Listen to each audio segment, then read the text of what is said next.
اعوذ باللہ من الشیطان الرجیم۔ پناہ مانگتا ہوں میں اللہ کی شیطان مردود سے۔ بسم اللہ الرحمن الرحیم۔ شروع اللہ کے نام سے جو بڑا مہربان نہایت رحم والا ہے۔ محترم ناظرین، ہم اپنی آج کی ویڈیو میں صاحب کرامت ہرن اور بادشاہ ابو بن ادم رحمت اللہ علیہ کا قصہ آپ کے سامنے پیش کریں گے، جو یقیناً آپ کے لیے دلچسپی کا باعث ہوگا۔ ناظرین کرام، حضرت ابراہیم بن ادم رحمت اللہ علیہ بلخ کے شہزادے تھے، عالم شباب تھا۔ ایک دن محافظوں اور خدام کے ہمراہ جنگل میں شکار کھیلنے گئے۔ چہرے پر بشاشت کی بجائے سوچوں کے گہرے سائے تھے۔ ان کا ذہن عجیب و غریب خیالات کی اماجگاہ بنا ہوا تھا۔ معمن نظر ایک خوبصورت ہرن پر پڑی، گھوڑا اس کے پیچھے دوڑایا۔ اچانک غیب سے آواز سنائی دی، اے ابراہیم، موت سے قبل بیدار ہو جاؤ۔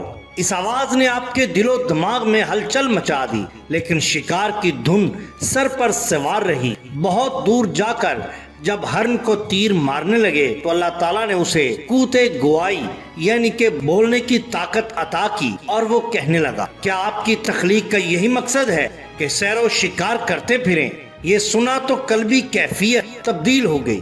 گھوڑا روک کر کھڑے ہو گئے۔ گزشتہ چند ایک یوم میں رونما ہونے والے واقعات کا ذہن میں ہجوم ہونے لگا۔ ایک روز آپ مخمل کے بستر پر آرام فرما رہے تھے کہ چھت پر کسی کے قدموں کی آہٹ سنائی دی۔ بآواز بلند پکار کر پوچھا، کون ہے؟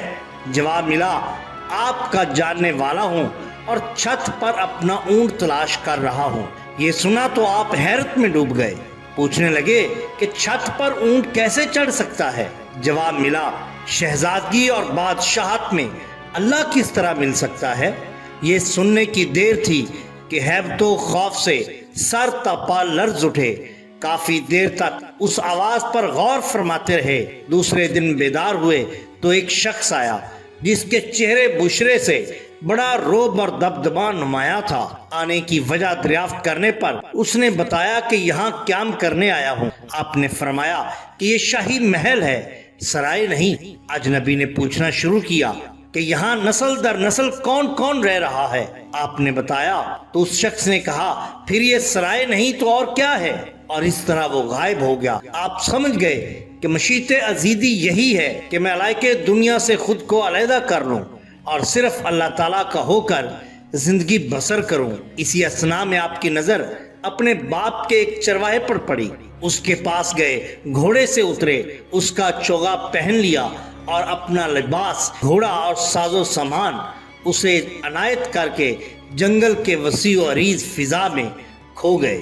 آپ کی کوئی منزل تھی نہ ٹھکانہ، چلے جا رہے تھے کہ دیکھیں اللہ تعالیٰ کہاں لے جاتا ہے۔ کئی دنوں کی صحرا نوردی کے بعد آپ کو راستے میں ایک شخص ملا۔ اس کے چہرے سے نور جھلک رہا تھا۔ اس نے آپ کو اسم اعظم تلقین کیا۔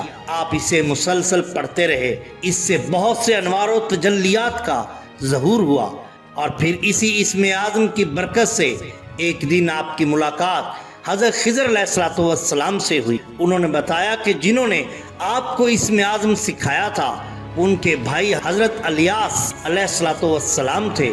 اس کے بعد آپ نے باقاعدہ طور پر حضرت خضر علیہ السلام کی بیعت کی اور فیض رسانی کا سلسلہ شروع ہو گیا۔ بیان کیا جاتا ہے کہ ایک دن آپ صحرا میں سے گزر رہے تھے کہ کسی بوڑھے سے ملاقات ہوئی۔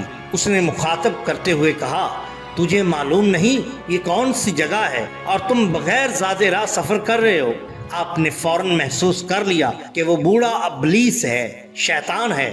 اس وقت آپ کی جیب میں 4 درہم تھے جو اپنی زنبیل فروخت کر کے حاصل کیے تھے۔ آپ نے درہموں کو فوراً زمین پر پھینک دیا اور عہد کیا کہ ہر میل کی مسافت کے بعد 4 نوافل ادا کریں گے۔ چنانچہ آپ کو ہر روز وقت پر اللہ تعالیٰ کی طرف سے روزی مل جاتی تھی، اور ملے کیوں نہ، کیونکہ یہی تو شان ہوتی ہے اولیاء اللہ کی۔